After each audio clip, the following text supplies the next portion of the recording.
ओम श्री गणेशाय नमः। दोस्तों, वीडियो शुरू करने से पहले वीडियो को लाइक कर दे और चैनल को सब्सक्राइब जरूर कर दे। Story name is owned by a gangster and this story is begin from chapter 16 to 21. And guys, don't forget to share your reviews and put on your earphones before starting the video for better experience. तो चलिए शुरू करते हैं। अरमान के होंठ इस पल पूरी तरह से आयशा के होंठों पर हावी थे। उसके पूरे बदन का भार आयशा के ऊपर आ गया तो वही एक अनजान एहसास के चलते आज आयशा ने भी अरमान को अपनी मनमानी करने दी और अपनी आंखें बंद कर खुद को अरमान की बाहों में सौंप दिया।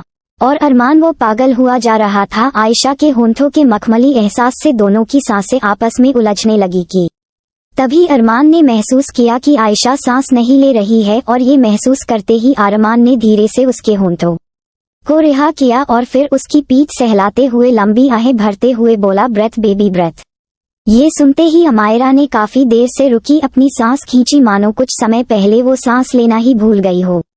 और अरमान ने जब महसूस किया कि अब आयशा ने जरूरत के हिसाब से सांस खींच ली है तो एक बार फिर उसने आयशा के लबों को अपने दांतों तले दबा दिया, जिससे आयशा की सिसकी निकल गई।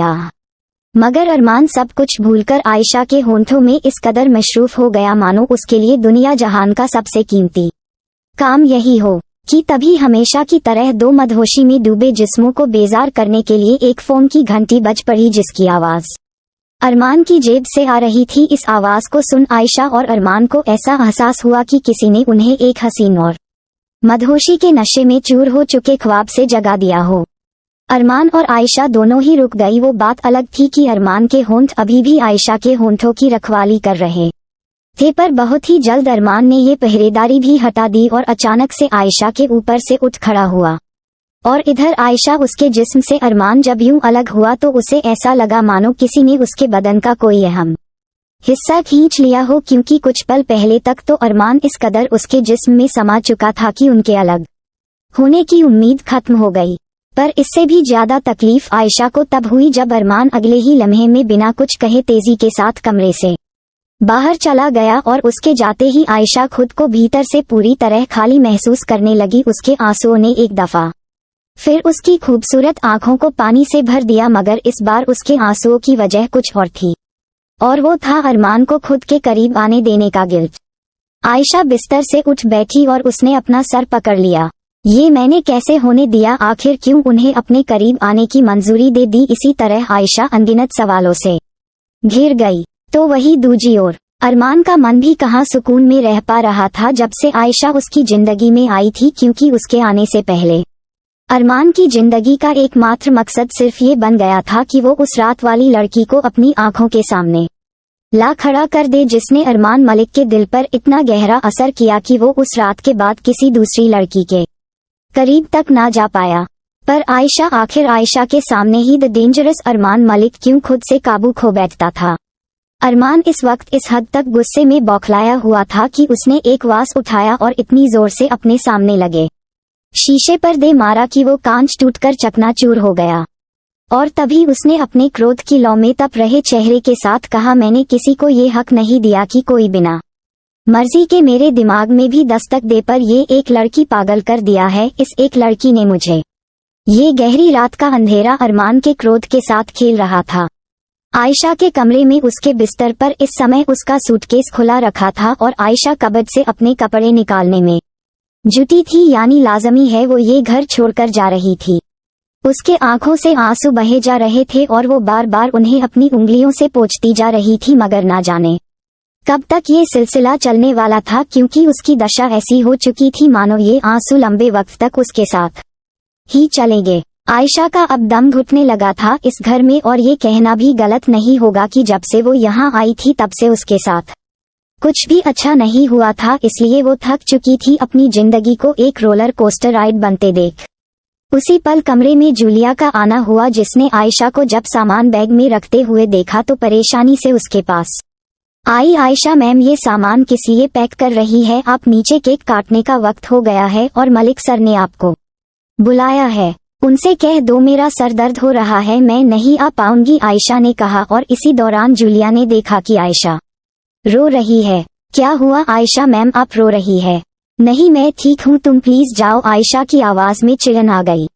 नहीं मैं ऐसे नहीं जाऊंगी। अरे आप रो रही है और सामान भी पैक करने में लगी है, आखिर बता क्या है, हुआ क्या है।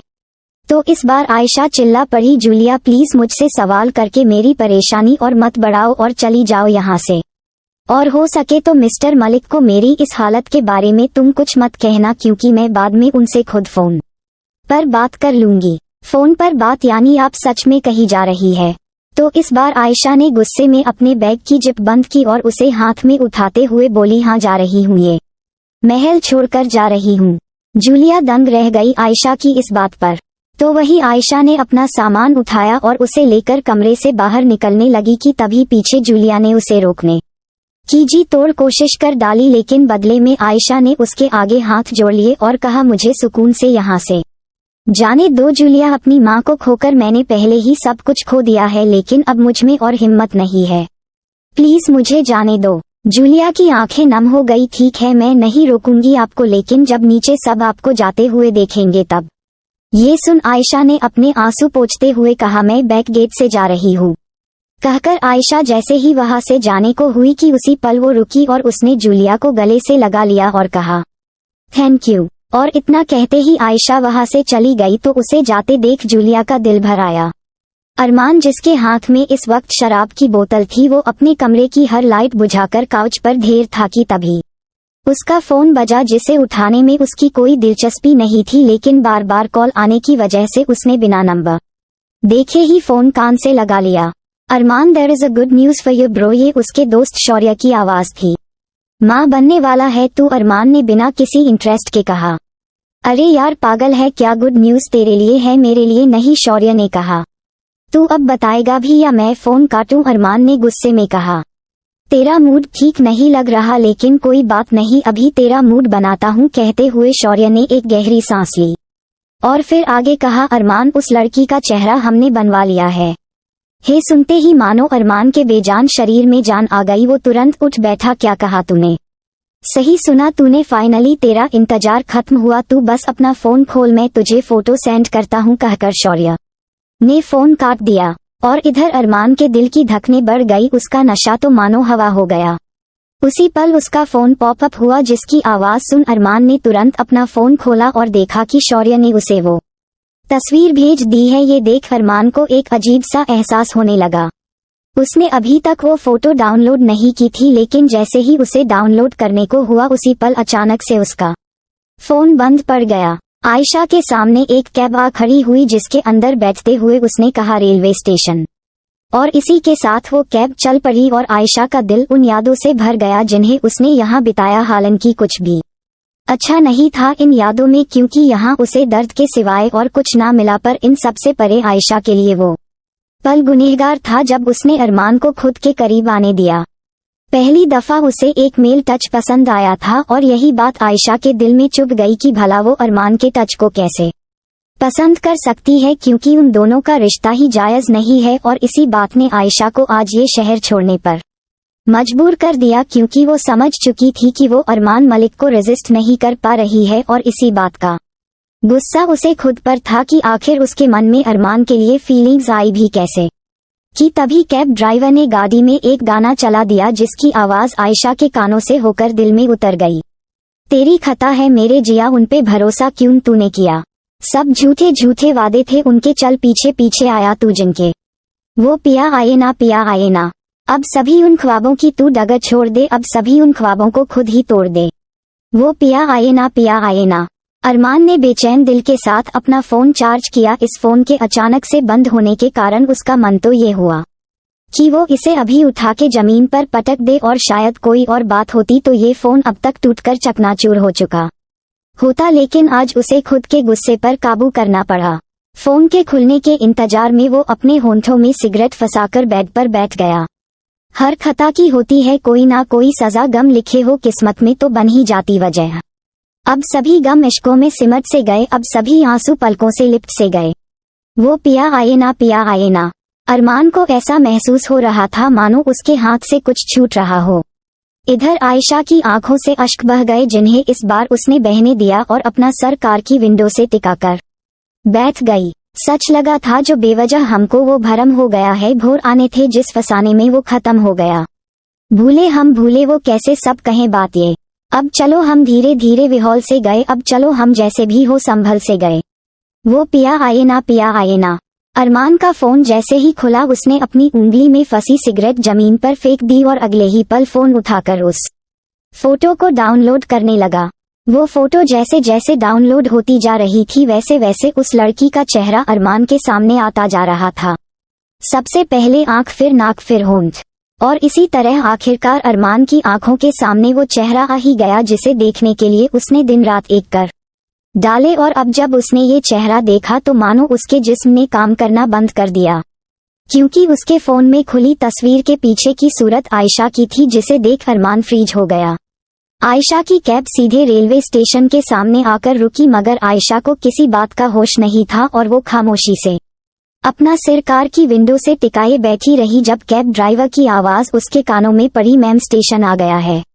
ये सुन आयशा अपनी सुध में आई और कार से बाहर उतरकर अपना सामान लेकर स्टेशन के अंदर पहुंच गई। कुछ ही पलों के इंतजार में उसकी ट्रेन आ चुकी थी, जिसके बाद वो जाकर ट्रेन में बैठ गई। उसके आंसू जरूर रुक गए थे पर आंखें रो रोकर लाल हो चुकी थी। वो अपनी सीट पर जाकर बैठ गई और इसी के साथ उसकी बेचैनी बढ़ गई। उसे समझ नहीं आ रहा था कि यहाँ से जाते हुए उसका दिल क्यों दुख रहा था, क्योंकि उसे तो तसल्ली मिलनी चाहिए कि आखिरकार वो अब इस जंजाल से आजाद हो जाएगी, मगर हुआ ऐसा कुछ भी नहीं, क्योंकि उसका मन तो बेचैनियों की धुन गुनगुना रहा था कि तभी ट्रेन की होर्डिंग आयशा के कानों में पड़ी और इसी के साथ वो ट्रेन चल पड़ी।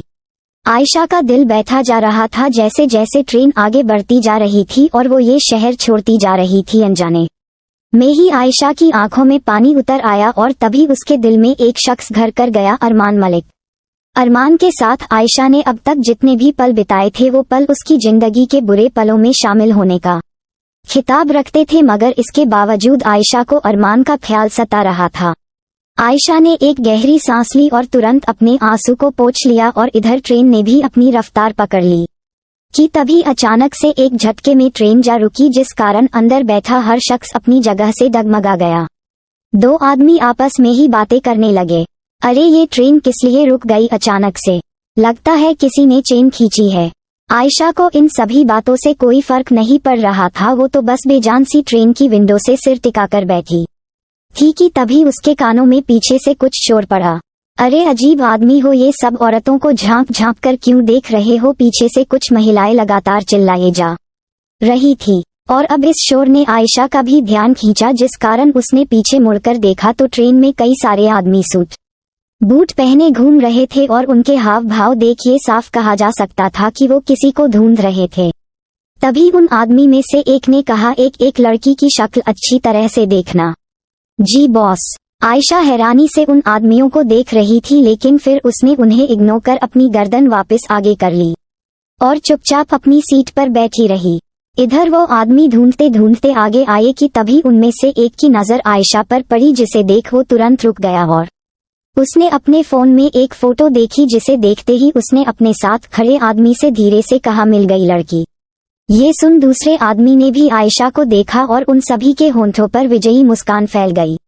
इधर आयशा इन सब बातों से अनजान खामोशी से अपनी सीट पर बैठी थी जब उसके कानों में एक आवाज पड़ी, मैडम आपको हमारे साथ चलना होगा। ये आवाज सुन आयशा चौंक उठी और उसने गर्दन उठाकर हैरानी से उन आदमियों पर अपनी नजर डाली। क्या आपने मुझसे कुछ कहा? जी आपको चलना होगा हमारे साथ। ये सुन आयशा के मन में एक पल में ही अनगिनत सवाल आ गए। मुझे आपके साथ चलना होगा, पर क्यों है? कौन आप लोग? आयशा ने हैरत भरे लहजे के साथ सवाल किया।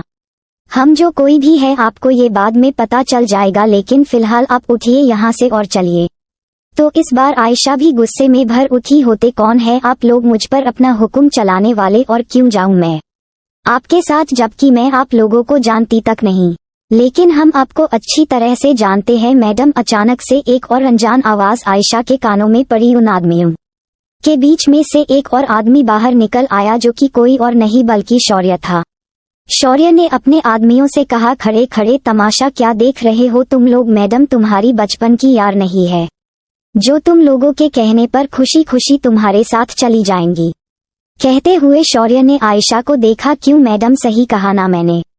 आयशा पहले से ही स्तब्ध रह गई कि तभी अचानक से शौर्य ने अपने आदमियों को ऑर्डर दिया, उठा लो मैडम को ये सुनते ही आयशा की आंखें फटी की फटी रह गई, लेकिन वो अपने बचाव में कुछ भी कह पाती कि तभी दो आदमियों ने आगे बढ़कर उसे पकड़ लिया और ये देख आयशा का पूरा जिस्म डर के मारे कपकपा उठा। अरे ये क्या कर रहे हैं आप लोग? मैं आप में से किसी को नहीं जानती, छोड़ो, मुझे गलतफहमी हुई है आपको। मगर उन आदमियों ने आयशा की एक ना सुनी और इधर शौर्य आयशा को देख बोला, कमाल करती है आप मैडम, अरे आपको ढूंढने के लिए हमने दिन रात एक कर दिए और आप कह रही है कि आप वो हैं ही नहीं जिसे हमने ढूंढा। कहकर शौर्य ने अपनी आंखों पर एक काला चश्मा चढ़ाया और फिर अपने आदमी से कहा, जरा प्यार से लेकर आना, मैडम को कोई तकलीफ नहीं होनी चाहिए। कहकर शौर्य ट्रेन से बाहर उतर गया और इधर आयशा चीख उठी, खुद को बचाने के लिए कोई मदद करो मेरी, समबडी हेल्प। लेकिन डर के मारे एक शख्स तक आगे ना आया और इधर वो आदमी जबरदस्ती आयशा को स्टेशन से बाहर ले आए और तुरंत उन्होंने उसे एक वैन में बिठा दिया।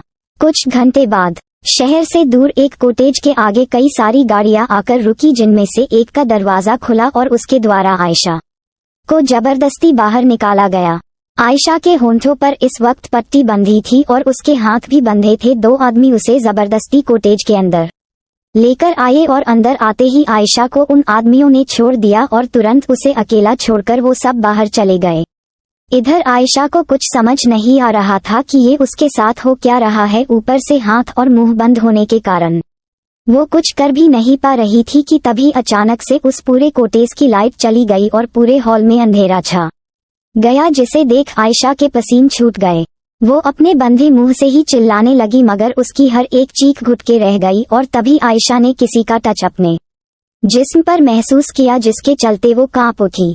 आयशा जैसे ही उस टच से दूर होने को हुई, उसी पल उस शख्स ने अपना हाथ आगे ले जाकर उसके पेट पर रख दिया और उसके पेट पर अपना दबाव बनाते हुए उसने आयशा को पीछे की ओर खींच लिया, जिस कारण आयशा की पीठ उस शख्स के सीने से आ लगी। वो शख्स आयशा के पूरे बदन को महसूस करने लगा। आज रात भी अंधेरा था और वो रात भी अंधेरे में डूबी हुई थी जब आयशा पहली दफा इस शख्स की जिंदगी में आई थी।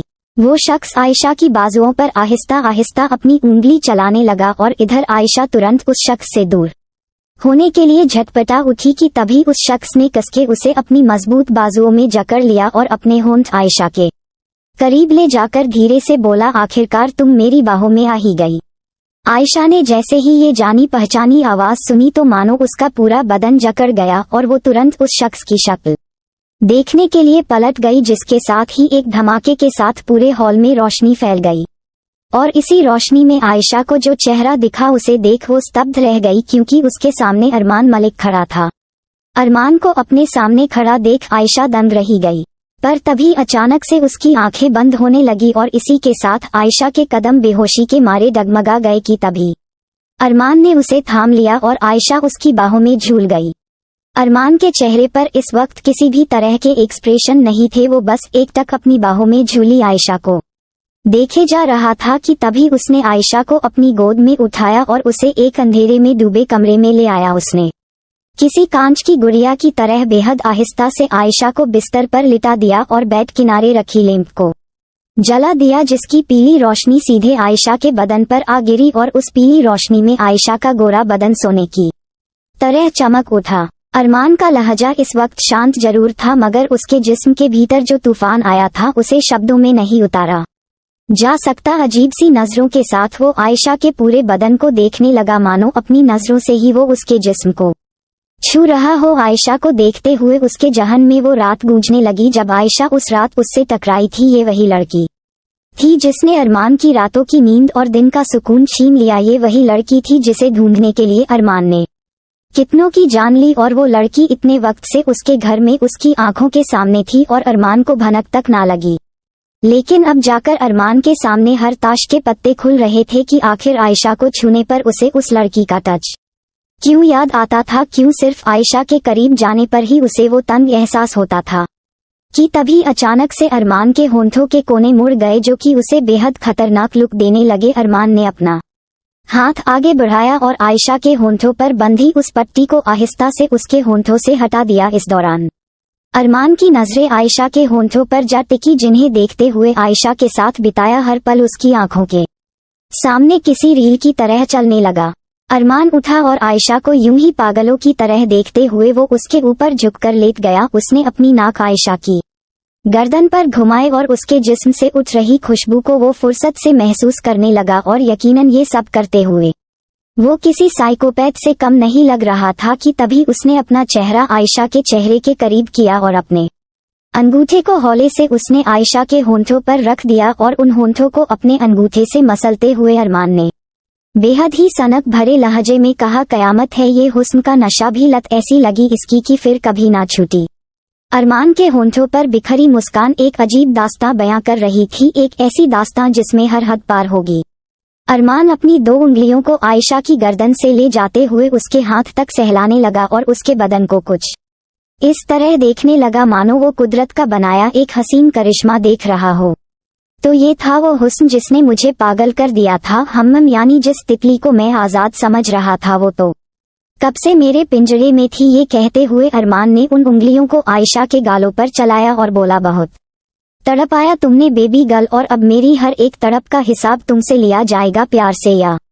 अरमान ने अपने शब्द जानबूझकर अधूरे छोड़ दिए और इसी के साथ जो हंसी उसके होंठों पर आई वो चीख चीख कर ये बयां कर रही थी कि कुछ ऐसा होने वाला है जो आयशा की जिंदगी को दिन के उजाले से रात के अंधेरों में तब्दील कर देगा। एक बार में अतरंगी कपड़ों में नाचते हुए लोग और उनके बीचों बीच खड़ी कुछ लड़कियां जिन्होंने कपड़ों के नाम पर बस कुछ निजी अंगों को ढक रखा था, वो सब गाने की धुन पर थिरक रही थी कि तभी एक आदमी उनके बीचों बीच आ खड़ा हुआ और इसी के साथ पूरे बार में हूटिंग शुरू हो गई और पीछे से बज रहे म्यूजिक की आवाज को इस हद तक बढ़ा दिया कि कान फट जाए आम इंसान के, वहां नाच रहे जानवरों के नहीं। और इधर वो आदमी उन लड़कियों के साथ गाने की धुन पर थिरकने लगा।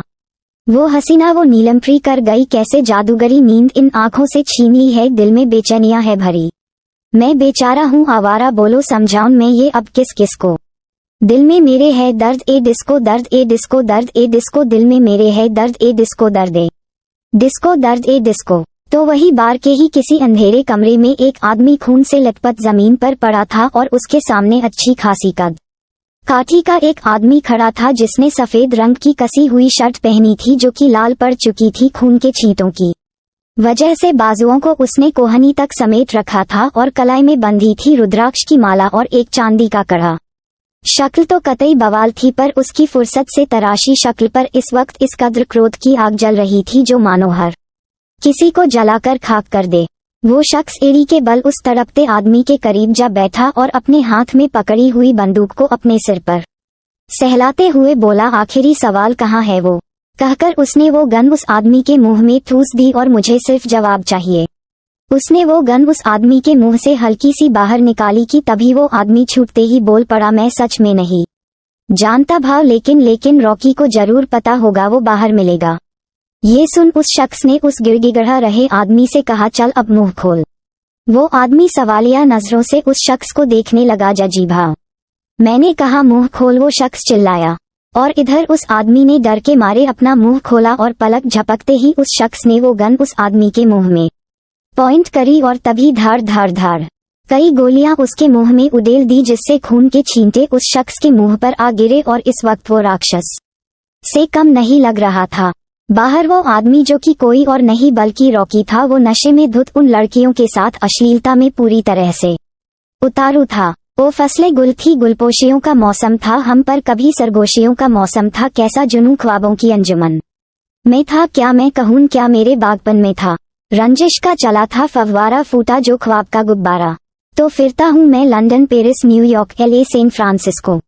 दिल में मेरे है दर्द ए डिस्को दर्द ए डिस्को दर्द ए डिस्को, दिल में मेरे है दर्द ए डिस्को दर्द ए डिस्को दर्द ए डिस्को। गाना अपनी धुन पर चले जा रहा था और रॉकी अपनी जिंदगी के मजे लेने में मशरूफ था कि तभी रॉकी की चीख के साथ गोली चलने की आवाज पूरे बार में गूंज उठी। रॉकी दर्द के मारे वही ढेर हो गया और इधर पूरे बार में अफरा तफरी मच गई और सब इधर से उधर भागने लगे कि तभी उस भीड़ में से वही शख्स बाहर निकला जिसने कुछ देर पहले अंदर उस आदमी को बेरहमी से मार डाला था। वो शख्स रॉकी के पास आया, जिसे देख रॉकी की हालत ऐसी हो गई मानो प्यासे को पानी नहीं। इधर उस शख्स ने अपनी गन को रॉकी के निजी अंग पर रखते हुए कहा, दिल में मेरे है दर्द डिस्को, तो बोल कैसा लगा डिस्को वाला ये दर्द। रॉकी की हवा टाइट हो गई। भाव मेरे को मत मारना, मैंने कुछ नहीं किया। रॉकी गिड़गिड़ा उठा। वो मैं तय करूंगा कि तुझे मारना है या छोड़ना है, लेकिन अगर तूने मुझे उसके बारे में नहीं बताया तो ऐसी मौत मरेगा कि मरने के बाद भी अभय ठाकुर का नाम नहीं भूल पाएगा। वो शख्स जिसम नाम अभय ठाकुर था, जो कि कुछ नहीं बस इंसान के रूप में हैवान था, एक ऐसा हैवान जिसे देख खूबसूरती भी शर्मा जाए। भाव मेरे को सच में नहीं पता कि वो इस वक्त कहाँ है, सिवाय इसके कि आखिरी बार उसे मुंबई में देखा था। रॉकी ने रोते हुए कहा कि तभी अभय ने अपने फोन में एक फोटो निकाली और उसे रॉकी को दिखाते हुए कहा, ये थी उसके साथ। उस तस्वीर को देख रॉकी सोच में पड़ गया और फिर बोला, हाँ हाँ भाव, इसे भी देखा था। रॉकी की इस बात को सुनते ही अभय के होंठों पर मुस्कान आ गई। अब मेरे को छोड़ दो भाव। रॉकी ने हाथ जोड़ लिए तो इधर अभय ने अपना सिर घुमाया और कहा, चल ठीक है, छोड़ दिया। कहकर अभय पलटकर जाने लगा और इधर रॉकी ने राहत भरी सांस ली ही थी कि तभी अभय ने बिना मुड़े ही अपनी गन पीछे पॉइंट की और बूम, सारी की सारी गोलियां रॉकी के शरीर में उड़ेल दी। और अभय आगे आकर वो कुछ पल के लिए रुका और फिर अपने फोन में मौजूद उस तस्वीर को देख उसने कहा, एक खेल तुमने खेला, अब एक खेल मैं खेलूंगा और इस बार खेल भी मेरा होगा, नियम भी मेरे होंगे और तुम भी मेरी होगी। ये कहते ही वो शख्स उस तस्वीर को देख मुस्कुरा उठा और उस तस्वीर में दिख रहे चेहरे के पीछे की सूरत किसी और की नहीं बल्कि आयशा की थी। अगली सुबह की जब पहली किरण आयशा के चेहरे पर पड़ी तो उसकी नींद में डूबी आंखें अब खुलने के लिए कसमसा उठी। वो नींद से जाग चुकी थी और उसने धीरे से अपनी पलकों को उठाया और कुछ पलों तक सब कुछ प्रोसेस करने में लगी रही कि आखिर वो कहाँ है और कैसे है, कि तभी एक झटके में उसके दिमाग में कल रात का मंजर कौंध उठा और वो तुरंत बिस्तर से उठ खड़ी हुई। एसी लगे रूम में भी उसे पसीने आने लगे जब एक एक कर उसके दिमाग में सारी चीजें आने लगी और आखिर में आया अरमान का चेहरा। उस चेहरे को देखते ही आयशा बेहोश हो चुकी थी और उसके बाद उसके साथ क्या उसे खुद कुछ होश नहीं। सबसे पहले उसने खुद की हालत को देखा तो एक राहत भरी सांस ली, क्योंकि उसके कपड़े बिना किसी छेड़छाड़ के उसके बदन से लिपटे थे, लेकिन वो अब भी ये नहीं समझ पा रही थी कि कल रात आखिर उसे किन आदमियों ने पकड़ा था और आखिर में इस कॉटेज में अरमान का दिखना उसका क्या मतलब था। आयशा के मन में हजारों सवाल चलने लगे कि तभी वो दरवाजे के पास जाकर उसे खोलने की कोशिश करने लगी तो उसे एहसास हुआ कि दरवाजा तो बाहर से बंद है। आयशा के पूरे जिस्म में खौफ की लहर तैर गई और वो दरवाजा पीटते हुए चिल्लाई, कोई है, दरवाजा खोलो, मुझे क्यों पकड़ रखा है, प्लीज कोई दरवाजा खोलो। आयशा ना जाने कितनी देर तक वो दरवाजा पीटती रही, लेकिन उसकी हर कोशिश नाकामयाब रही और डर के मारे उसकी आंखें भर आई। वो दरवाजे से ही टिक कर बैठ गई और कहने लगी, ये सब क्या हो रहा है मेरे साथ, क्यों मुझे सुकून के 2 पल तक नहीं मिल रहे। आयशा की आंखों से एक आंसू का कतरा लुढ़ककर उसके गालों पर लौट गया, लेकिन उसने हिम्मत नहीं हारी और एक बार फिर खड़ी होकर दरवाजा पीटने लगी। मैंने कहा, गेट खोलो, मुझे क्यों यहाँ बंद कर रखा है। आयशा लगातार दरवाजा खटखटाए जा रही थी कि तभी अचानक से दरवाजा खुला, जिस कारण उसका बैलेंस एकदम से डगमगा गया और उसके कदम आगे की ओर लड़खड़ा गए और इसी के साथ उसका सिर अपने सामने खड़े शख्स से जा टकराया। आयशा पहले तो हैरान रह गई, पर जब उसने अपनी गर्दन उठाकर देखा तो उसकी आंखें फैल गईं, क्योंकि उसके सामने अरमान खड़ा था। कुछ पलों तक आयशा अरमान का सख्त चेहरा ही देखती रह गई और वही अरमान के चेहरे पर मानो कोई भाव ही नहीं थे। वो अपनी इमोशनलेस आंखों से आयशा को देखे जा रहा था। कुछ पल के लिए वक्त थम सा गया कि तभी अरमान ने अपना हाथ उठाया और उस हाथ को धीरे से आयशा के चेहरे पर रखते हुए उसके बाल कान के पीछे सरकाने लगा। आयशा इस वक्त थम चुकी थी और एकटक अरमान के चेहरे को देख रही थी। तभी उसने सवाल करना चाहा, मैं यहाँ कैसे आ? शश अरमान ने आयशा के होंठों पर एक उंगली रख दी और बेहद ही इंटेंसिटी के साथ उसका चेहरा देखने लगा कि तभी उसने दोनों हाथ से आयशा का चेहरा थामा और उसकी आंखों में देख कहा, कल रात किससे पूछकर तुम बाहर गई? अरमान के इस सवाल की उम्मीद आयशा ने हरगिज नहीं की थी। तो क्या आपने मुझे उन आदमियों से जितना पूछा जाए सिर्फ उतना जवाब दो। अरमान की आवाज ठंडी थी। तो यहाँ आयशा ने अपनी नजरें झुका ली और लड़खड़ाते शब्दों के साथ बोली, मैं यहाँ नहीं रहना चाहती। ये कहते ही उसकी आंखों से आंसू का कतरा बह गया। अरमान अभी भी शिद्दत से आयशा का चेहरा देखे जा रहा था। क्यों नहीं रहना चाहती हो? पता नहीं, आयशा ने अरमान से नजरें चुराते हुए कहा। कि तभी अरमान ने अपना एक हाथ पीछे ले जाकर आयशा की कमर पर रखा और उसकी चिन को पकड़ उसका चेहरा ऊपर उठाते हुए कहा, लुक एट मी। लेकिन आयशा अब भी अपनी नजरें झुकाए खड़ी रही और अरमान से दूर होने की जद्दोजहद में लग गई, पर अरमान ने उसकी कमर पर अपनी पकड़ बेहद मजबूत कर दी और उसे अपने करीब खींचते हुए दबी मगर तेज भरी आवाज में एक एक शब्द पर जोर देते हुए बोला, आयशा लुक एट मी। उसकी इस टोन को सुन आयशा का शरीर ठंडा पड़ गया और उसने अपनी नजरें उठाई जो कि सीधा अरमान की नजरों से जा टकराई। और तभी अरमान ने अपने दोनों हाथ से बेतहाशा मजबूती के साथ आयशा के चेहरे को थामा और अपना चेहरा उसकी शक्ल के इतने करीब कर लिया कि उनके होंठों के बीच मात्र कुछ इंच का फासला रह गया। तुम्हें ना ये घर छोड़कर जाने का हक है, ना ये शहर, और ना ही मुझे। अरमान की आवाज में इतना पैशन था कि आयशा स्तब्ध रह गई उसके शब्दों को सुन, और ना जाने क्यों वो इनकार तक नहीं कर पा रही थी, मानो अरमान की करीब उसे पूरे तरह से हिप्नोटाइज कर देती हो। अंडरस्टैंड। ये सुन आयशा ने किसी पपेट की तरह अपनी गर्दन हिला दी। वर्ड्स बेबी वर्ड्स, अरमान ने उसके होंठों पर अपना अंगूठा सहलाते हुए कहा। हम हाँ अंडरस्टूड, आयशा ने कहा, जिसे सुन अरमान के होंठों के किनारे मुड़ गए। बेटर कहते हुए अरमान की नजर आयशा के होंठों पर थम गई। उन दोनों के बीच में फिजिल टेंशन बहुत बढ़ गई थी। अरमान किसी शिकारी की तरह आयशा के होंठों को देख रहा था, जिन्हें निशाना बनाकर वो अगले ही पल अपने होंठों में जकड़ लेना चाहता था, लेकिन उसने अपने अंदर उमड़ रहे इंटेंस जज्बातों पर काबू किया था। और तभी अरमान ने अपनी एक उंगली बेहद हौले से आयशा के गालों से होते हुए उसकी गर्दन तक ले जाते हुए कहा, जानलेवा है ख्वाहिशें मेरी, जो गर इसी पल बगवात पर उतर आई तो बर्बाद हो जाएगी तू। अरमान के इन शब्दों का अर्थ समझने में आयशा पूरी तरह से नाकामयाब थी। वो सवालिया नजरों से उसकी आंखों में झांकने लगी तो अरमान को वक्त ना लगा उसकी नजरों को पढ़ने में। मुझे समझने की कोशिश मत करो, उम्र बीत जाएगी, पर अरमान मलिक की किताब का पन्ना एक तक नहीं समझ पाओगी।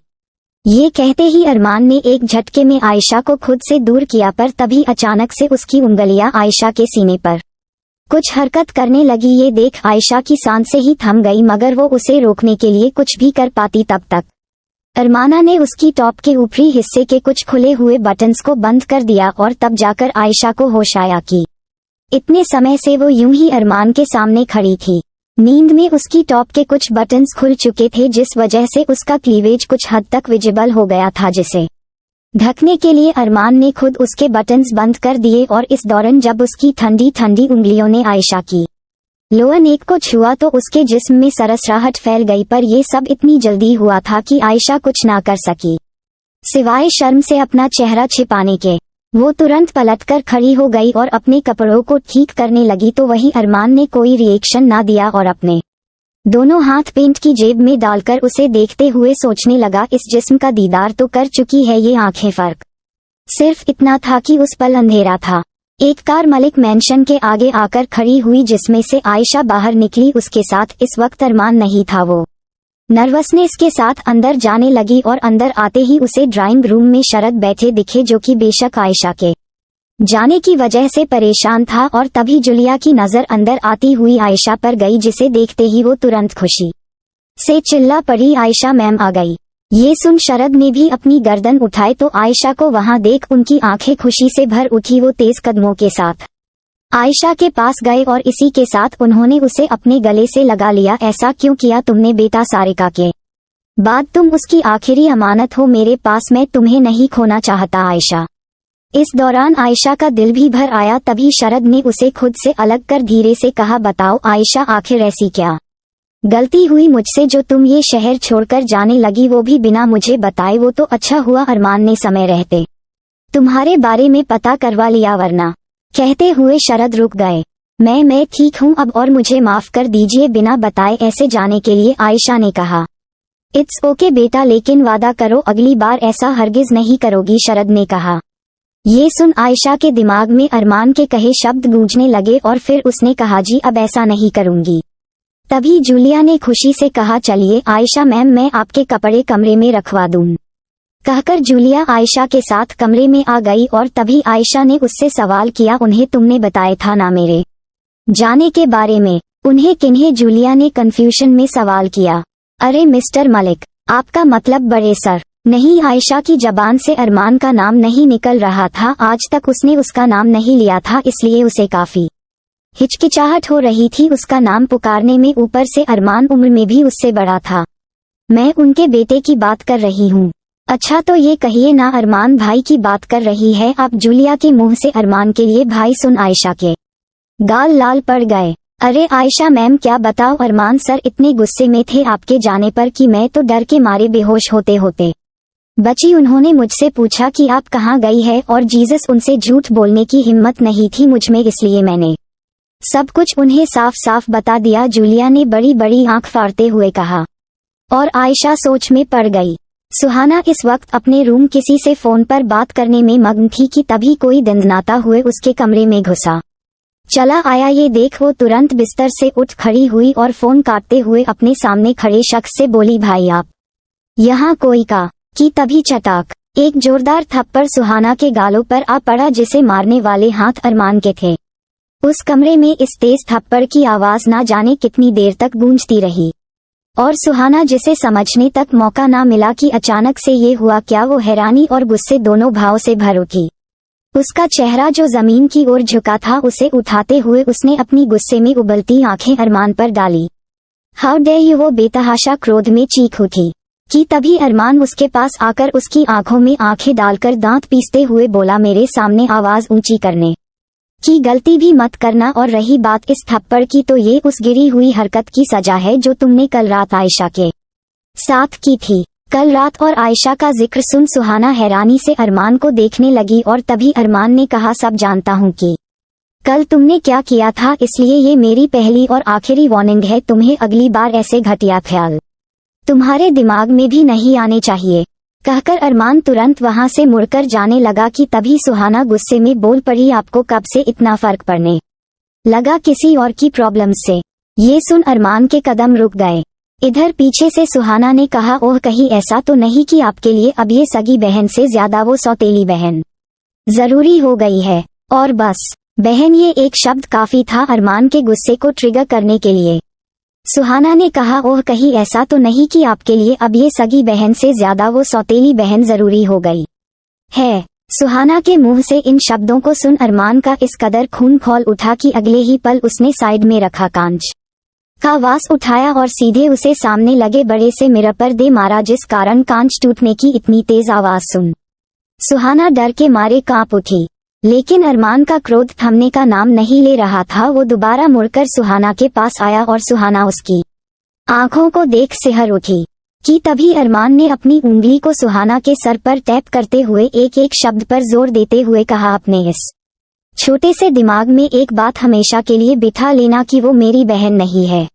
सुहाना का शरीर कांप उठा जब अरमान की उंगलियों ने उसके सर को छुआ, और खबरदार जो आइंदा उससे मेरा किसी भी तरह का रिश्ता जोड़ा वरना, कहकर अरमान ने सुहाना की चिन पकड़ी और उसकी आंखों में आंखें डाल कहा, आगे तुम खुद समझदार हो। सुहाना की आंखों में डर स्पष्ट देखा जा सकता था। अरमान को कई दफा उसने गुस्से में देखा था, लेकिन ये शायद पहली दफा था जब वो खुद उस पर इस कदर चिल्लाया था। सुहाना ने अपना थूक निगल लिया और अरमान अगले ही पल वहां से चला गया। तो उसके जाते ही सुहाना की आंखों से आंसू निकल आए, लेकिन ये पछतावे के आंसू नहीं बल्कि नफरत के आंसू थे। उसने पूरे कमरे का सामान गुस्से में तोड़कर चकनाचूर कर डाला और बेतहाशा क्रोध के साथ चीख उठी, आया हाउ डेयर ही स्लैप में सुहाना के गुस्से की कोई हद नहीं थी। वो इस कदर क्रोध में जल रही थी कि उसका शरीर कांपने लगा और उन्हीं कांपते हाथ से उसने अपने आंसू पोंछे। दैट बाय CH उस 2 कौड़ी की लड़की के लिए उन्होंने मुझे मारा। सुहाना मलिक को ये कहते ही सुहाना के होंठों पर एक नफरत भरे भाव आ गए।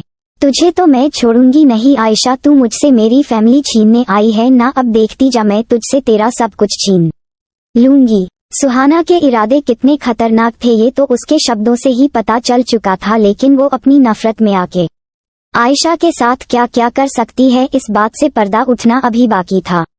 अपने खिलाफ जन्म ले रही हर साजिशों से अनजान आयशा इस वक्त शावर के नीचे खड़ी थी। उसने अपनी आंखें बंद कर रखी थी और शावर से बह रहे पानी की बूंदें उसके जिस्म के साथ साथ दिमाग को भी ठंडक पहुंचाने का काम कर रही थी। उसके दिमाग में कई सारे ख्याल एक साथ चल रहे थे, लेकिन उन ख्यालों में भी सबसे ऊपर अरमान की जगह थी।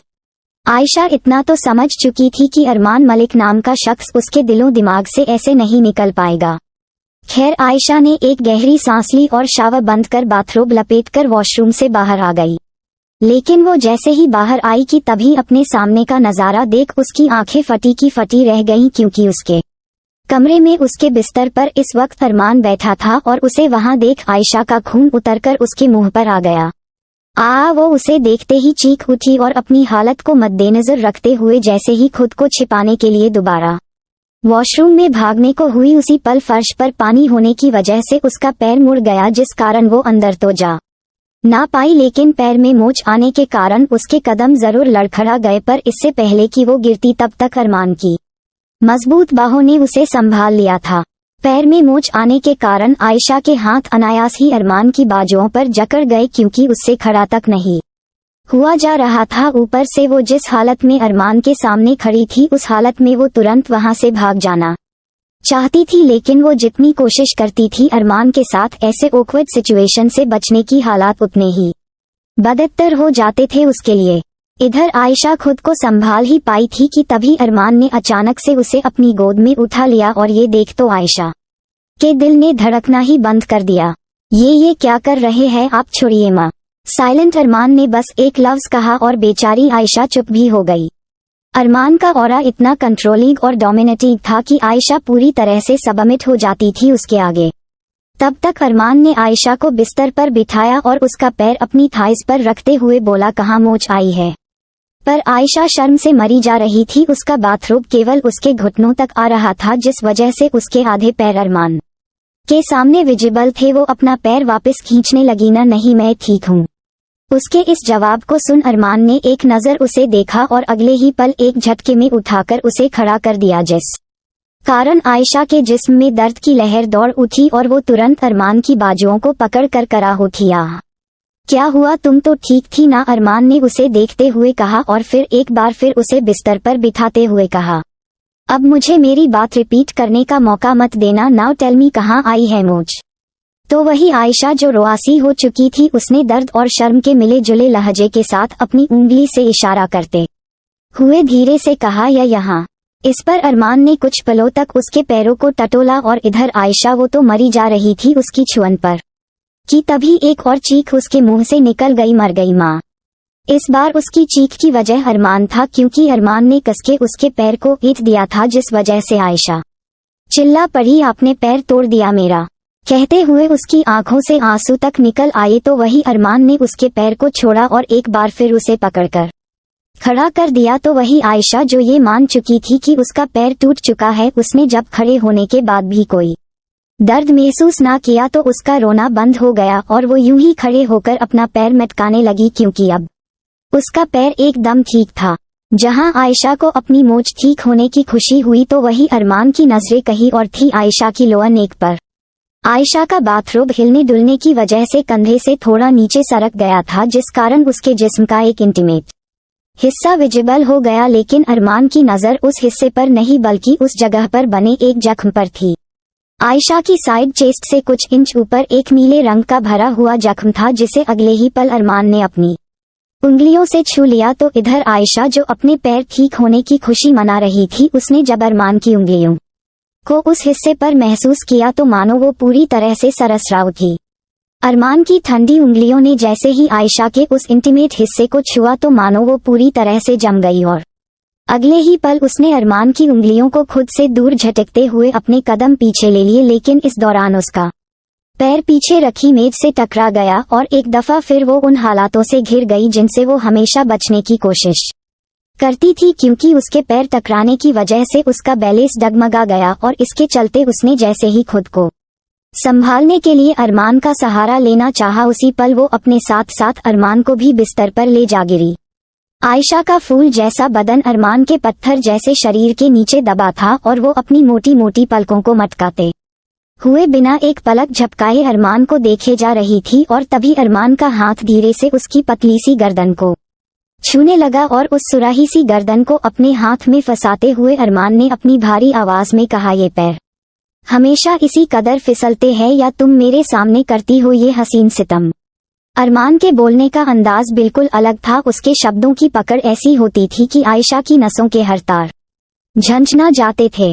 तो वही अरमान जिसकी नजरें भी आयशा की गर्दन पर थी और उसके हाथ भी, और अब वो हाथ दोबारा उस जख्म की ओर बढ़ने लगे जिसका एहसास होते ही आयशा ने तुरंत उसकी कलाई थाम ली।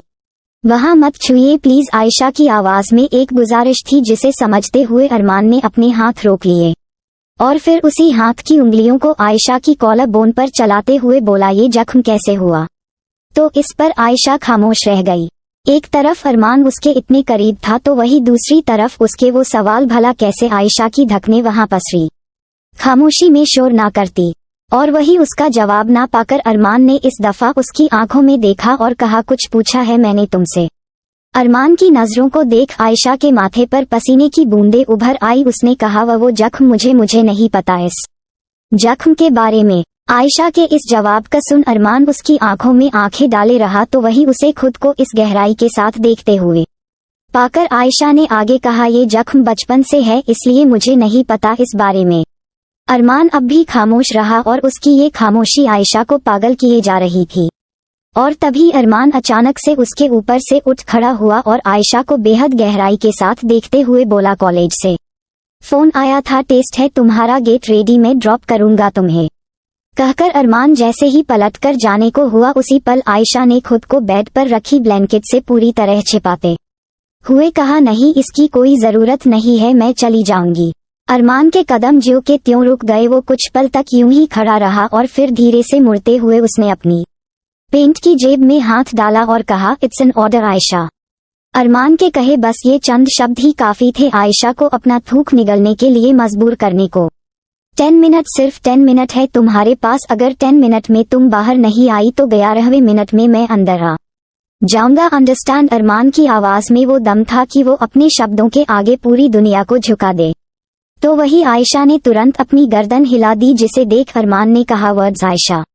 ओह अंडरस्टूड बेटर, कहकर आखिरकार अरमान उसके कमरे से चला गया और उसके जाते ही आयशा भागते हुए गेट तक आई और उसने तुरंत गेट को लॉक कर लिया जिसके साथ ही उसका पूरा शरीर ढीला पड़ गया और वो अपनी पीठ उस दरवाजे से टिकाकर खड़ी हो गई। उसने अपने सर पर हाथ रख लिया और बोली, इनसे ज्यादा डोमिनेटिंग शख्स मैंने अपनी लाइफ में नहीं देखा, हमेशा मुझ पर अपना हुक्म चलाते रहते हैं और सबसे अजीब बात तो ये है कि मैं भी कोई बगावत नहीं करती इनके हुक्म पर। कि तभी आयशा बुरी तरह से झुंझुला उठी, आह गॉड, इनका नाम अरमान मलिक नहीं बल्कि अडोल्फ हिटलर होना चाहिए, क्योंकि हरकतें तो इनकी एक तानाशाह जैसी ही है। आयशा अपनी गुफ्तगू में उलझी थी कि तभी उसे याद आया कि उसके पास सिर्फ 10 मिनट है। शिट, सिर्फ 10 मिनट थे मेरे पास, तो जल्दी तैयार हो जा आयशा वरना वो हिटलर का कोई भरोसा नहीं। कहते हुए आयशा जितनी स्पीड से हो सके उतनी स्पीड के साथ तैयार होने लगी। 10 मिनट होते ही उसके कमरे का दरवाजा नॉक हुआ जिसकी आवाज सुन आयशा ने तैयार होकर तुरंत दरवाजा खोला। उसे लगा कि वहां उसे अरमान खड़ा दिखेगा, लेकिन वहां पर तो घर का एक सर्वेंट था जिसने आयशा से कहा, सर ने नीचे बुलाया है मैम आपको। चलिए मैं तैयार हूँ, कहकर आयशा उस आदमी के साथ नीचे आई। तभी उस आदमी ने उसे कहा, मैम इधर चलिए, लेकिन बाहर तो यहाँ से जाएंगे ना? हाँ बट सर इस वक्त कार पोर्च में है। ये सुन आयशा उस सर्वेंट के साथ कार पोर्च में आ गई और वहां का नजारा देख हैरान रह गई, क्योंकि वहां एक नहीं बल्कि ना जाने कितनी कार्स थी, Lamborghini, Jaguar, Porsche, range rover, BMW, Mercedes और यहाँ तक कि रोल्स रॉयस भी। आयशा की आंखें फटी रह गई, ऐसा लग रहा था कि वो किसी लग्जरियस कार शोरूम में आ गई हो। उसे आज समझ आया था कि जिन लोगों के साथ वो रह रही थी वो उसकी सोच से कई ज्यादा अमीर हैं। आयशा आंखें फाड़े इस पोर्च को देख रही थी और तभी उसकी नजर लैम्बोर्गिनी पर गई जिसे देख आयशा उसके पास गई और अपने कांपते हाथ से उस चमचमाती लैम्बो को टच करने लगी, मानो अपने किसी खूबसूरत ख्वाब को छू रही थी। उसे बचपन से ही स्पोर्ट्स कार का बहुत शौक था। हालांकि ये शौक अक्सर लड़कों का होता, पर इसका मतलब ये नहीं कि लड़कियां स्पोर्टी नहीं हो सकती। आयशा की आंखों में उस कार को छूते वक्त एक अलग सी चमक थी कि तभी अचानक से उसे अपने पीछे से एक आवाज आई, जिसे सुन वो जैसे ही पलटी तो उसने देखा कि उसके सामने तेज रफ्तार से एक कार आ रही है। और ये देख आयशा ने डर के मारे अपना चेहरा छिपा लिया, लेकिन इससे पहले कि वो कार उसे छू भी पाती कि तभी आयशा से कुछ इंच की दूरी पर कार ने जोर से ब्रेक लगा लिया आयशा डर के मारे कुछ पलों तक अपना चेहरा छिपाए खड़ी रही, पर जब उसने महसूस किया कि वो बिल्कुल सही सलामत है, तब जाके उसने अपना हाथ चेहरे से हटाया और अपने सामने देखा एक लाल रंग की एक चमचमाती लैम्बोर्गिनी को, जिसमें बैठा शख्स कोई और नहीं बल्कि अरमान था। आयशा कुछ लम्हों तक अरमान की आंखों में देखती रही और तभी अरमान ने आंखों से ही इशारा कर उसे कार में बैठने को कहा। तो वही आयशा उसके चेहरे पर एक अजीब सी चमक आ गई, ये सोच के कि क्या वो सच में इस लैम्बो में बैठेगी। उसके कदम हल्के होने लगे थे और वो धीरे से कार के अंदर आकर बैठ गई और अंदर बैठती ही वो आंखें फैलाए उस कार को देखने लगी। तो वही अरमान ने एक नज़र उस पर डाली और फिर अपने हाथ को स्टीयरिंग पर रख गियर डालकर वहां से आगे बढ़ गया। आयशा को वैसे तो कुछ दिन हो चुके थे यहाँ पर रहते हुए, लेकिन उसने इतना रिच आज तक महसूस नहीं किया था जितना कि आज। एक तो आज वो अपनी पसंदीदा कार में बैठी थी और वो भी किसके साथ, अरमान के साथ, जिसे वो 2 मिनट के लिए भी रजिस्ट नहीं कर पाती थी। वो सकुचाई सी कार की सीट पर सिमटी रही मानो किसी कांच की कार में बैठी हो, और उसने जरा सी भी हिलने डुलने की कोशिश की तो पूरी कार टूट जाएगी। तो वही अरमान, उसके हाव भाव अच्छी तरह से पड़ चुका था। हालांकि उसे स्पोर्ट्स कार का कोई खास शौक नहीं था, लेकिन जब पोर्च में उसने आयशा को उस लैम्बोर्गिनी के पास खड़े देखा तो वो उसके लहजे को ही देखकर समझ चुका था कि आयशा को लैम्बो पसंद है, इसलिए वो जानबूझकर उसे इस कार में लेकर आया। अरमान ने पहली बार अपनी तरफ से किसी के लिए एफर्ट्स किए थे, जो कि बेशक बेहद हैरानी की बात थी। खैर, आयशा इस समय अपनी दुनिया में मग्न थी कि तभी अरमान ने उसका हाथ पकड़ा और अपने हाथ में लेकर उसे स्टीयरिंग पर रख दिया। उसके छूने भर से आयशा झंझना गई। उसने हैरत भरे लहजे में एक नज़र उस हाथ को देखा और फिर अरमान को। अरमान की नज़र इस वक्त सामने थी और वो पूरी तरह से अपनी ड्राइविंग पर फोकस्ड था। इधर आयशा अपना हाथ उसकी पकड़ से आज़ाद कराने की कोशिश करने लगी, लेकिन इसके विपरीत अरमान ने अपनी पकड़ उसके हाथ पर और अधिक मजबूत कर दी और सामने देखते हुए बोला, जैसे बैठी हो वैसे बैठी रहो, डोंट मूव। तभी आयशा ने हिम्मत कर कहा, आपने मेरा हाथ पकड़ रखा है। जानता हूँ अरमान का पूरा ध्यान ड्राइविंग पर था। मेरा मतलब है कि आपने मेरा हाथ क्यों पकड़ रखा है? तुम कहो तो कुछ और पकड़ लूं। अरमान के इन शब्दों को सुन आयशा का चेहरा पूरी तरह से लाल पड़ गया। वो मन महसूस कर रह गई और कुछ इसी तरह ये कट गया। कुछ समय बाद कॉलेज के ठीक सामने अरमान की लैम्बोर्गिनी रुकी और उसके रुकते ही हर किसी की नज़र उस पर चली गई। इधर अरमान ने अपनी सीट बेल्ट खोलते हुए आयशा से कहा, बाहर निकलो। आयशा तुरंत बाहर निकल आए और दूसरी तरफ से अरमान भी बाहर निकला और उसे देखते ही वहां खड़ी हर लड़की की सांसें थम गई। मुंह फाड़े वो अरमान को देखती रह गई। अरमान, जिसने काले रंग की जीन्स के ऊपर सफेद रंग की शर्ट पहनी थी, उस शर्ट की स्लीव्स जो उसने कोहनी तक समेट रखी थी, उसके द्वारा अरमान के हाथ की नसें उसे बेहद अट्रैक्टिव दिखा रही थी। तो वही जब अरमान ने अपनी आंखों पर काले रंग का चश्मा चढ़ाया, तब तो मानो हर लड़की पूरी तरह से घायल हो गई। और इधर आयशा ने अच्छी तरह से नोटिस कर लिया था कि हर किसी की नजरें केवल अरमान पर टिक गई थी, खासकर की लड़कियां जो उसे देख आहें भर रही थी और उन्हें देख आयशा का मुंह बन गया। तभी अरमान को वहां देख उस कॉलेज का डीन वहां आया और बोला, मिस्टर मलिक आप यहाँ। तो अरमान ने आयशा को देख अपने चिर परिचित एक्सप्रेशनलेस चेहरे के साथ कहा, अपनी क्लास में जाओ। इस पर आयशा ने अपनी गर्दन हिला दी और तुरंत वहां से आगे बढ़ गई। क्लास में आते ही मानो हर किसी ने उस पर धावा बोल दिया। तो वही उसकी दोस्त प्राची ने आयशा के पास आकर कहा, यार कौन था वो हैंडसम हंक और तू उसके साथ क्या कर रही थी? प्राची की अरमान को लेकर उत्सुकता देख आयशा हैरान रह गई कि तभी उन दोनों के कानों में किसी की आवाज गई, वो भाई है इसका। ये सुन आयशा का दिल धक रह गया। उसने नजर उठाकर देखा तो वहां रोनित खड़ा था। रोनित आयशा के बगल में बैठते हुए बोला, भाई है वो आयशा का, इसलिए ज्यादा ओवररिएक्ट करने की जरूरत नहीं। तो तुझे क्यों इतनी जलन हो रही है? भाई है तो क्या हुआ, बंदा तो हैंडसम है ना, प्राची ने चिढ़ते हुए कहा। इधर आयशा बार बार भाई सुन सुन के पागल हुई जा रही थी, क्योंकि उन दोनों के दरमियां अब तक जो कुछ हुआ था उस पर किसी भाई बहन के रिश्ते का नाम लगते हुए आयशा को ये सब किसी पाप की तरह लग रहा था। उसने तुरंत रोनित और प्राची से कहा, तुम दोनों प्लीज शांत हो जाओ और मुझे पढ़ने दो। अब तू क्यों चिढ़ने लगी? प्राची ने उसे घूरते हुए कहा।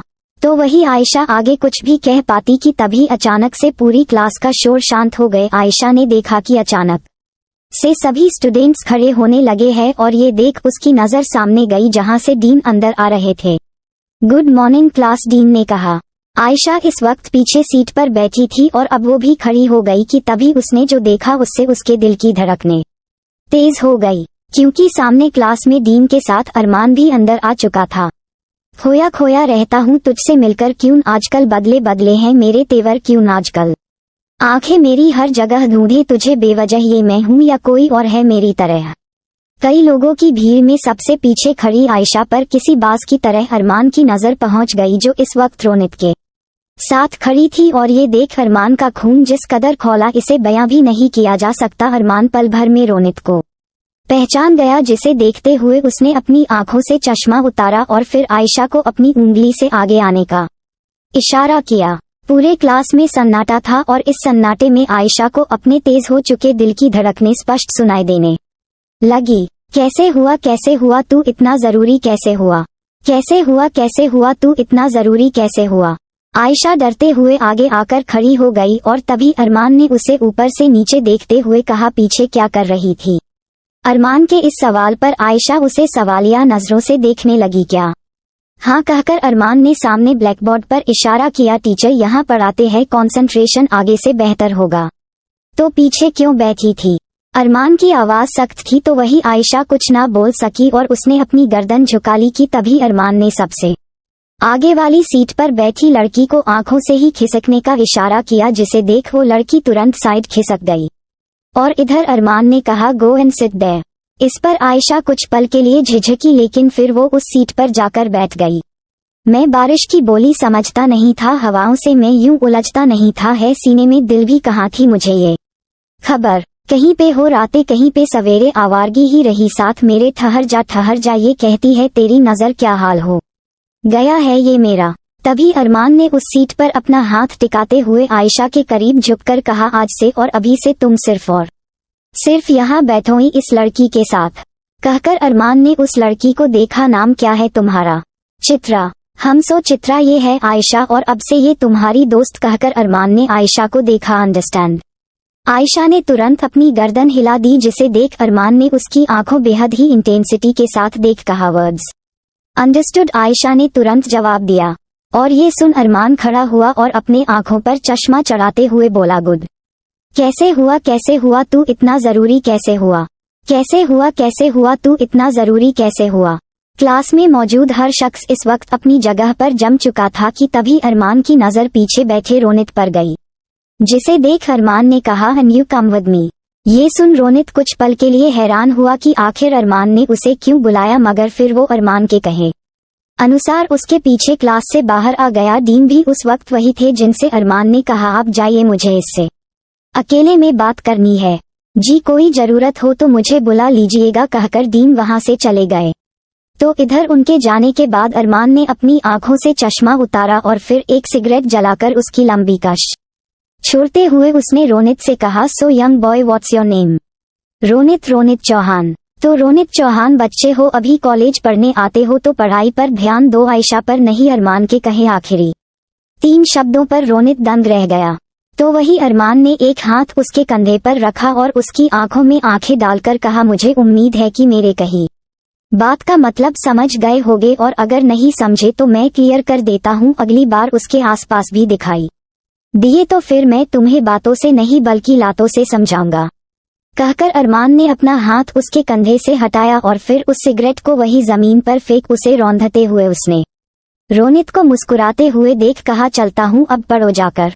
कहकर अरमान ने एक नजर रोनित पर डाली और अपनी आंखों पर चश्मा चढ़ाकर वहां से चला गया। तो वही रोनित वो पूरी तरह से स्तब्ध एक जगह पर खड़ा रह गया, मानो उसे यकीन ही ना हुआ हो कि अभी अभी अरमान ने उससे जो कहा वो एक धमकी थी। तो आगे क्या होने वाला है, आपका क्या कहना है, कमेंट करके जरूर शेयर करें। अभी कहानी जारी रहेगी। So don't forget to share your review and comment your best part of an story. और अगर आपने अभी तक हमारे चैनल को सब्सक्राइब नहीं किया तो कृपया इसे सब्सक्राइब करें और बेल आइकन पर क्लिक करें ताकि आप हमारी नई कहानी पहले पा सके। And if you like my story so comments your feelings with heart emoji. तो मिलते हैं नेक्स्ट वीडियो, तब तक के लिए राधे राधे।